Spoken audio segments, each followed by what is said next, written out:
Okay, you're good. All right. Chapter 3 by Logan Wilder. Today, I will be covering the links 1, 2, 4, and 5 from the lecture. I'm in the 3. I skipped it. Oh. Being a good listener. One big reason it's hard to engage audiences today is of the distractions from phones and screens. People's attention spans are super short now because they're constantly getting notifications and jumping between apps. In Josephine Baker's time, who was in the article, if you were talking to someone in person, they wouldn't just pull out their phone and get distracted. Today, it feels like you're competing with the entire internet for their focus. Oops. Another challenge is that we've lost the habit of real listening because so much communication is through text. We talked about being a good listener and responding right away, but today we're often half paying attention while working on something or texting other people back. Finally, the fear of being judged is still around, so people are more distant from each other. Got all that. I got my little picture for listen. Audiences, the second link. The study of audiences has been around forever because they're the human side of communication. Super interesting, but also messy and unpredictable. Researchers have gone back and forth on the big tug of war between media and audience. Early on, during war's propaganda, they saw audiences as weak and easily manipulated. Now, they focus on how people actively use and respond to media in their own ways.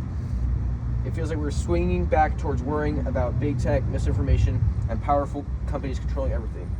Today, even though audiences matter to pretty much everyone, there's tension. We track every click and watch big data, but we're paying less attention to how real people actually live with media.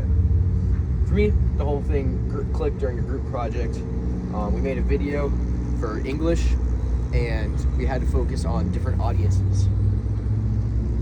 My real life example was presenting in class. I got a little audience gift.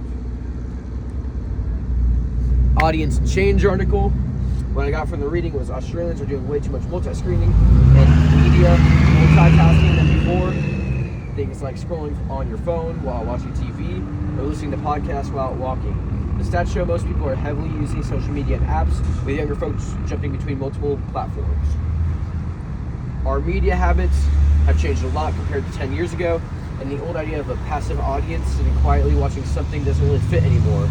People aren't just consuming content they're liking and commenting and creating and sharing it too, which blurs the lines between regular users and professionals.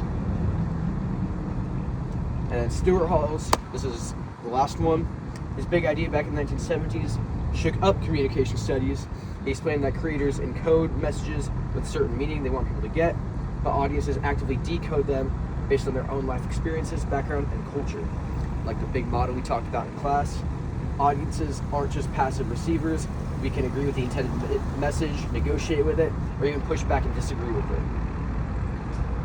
A good example is The Dress, where some people see it as black and blue and some see it as gold and brown.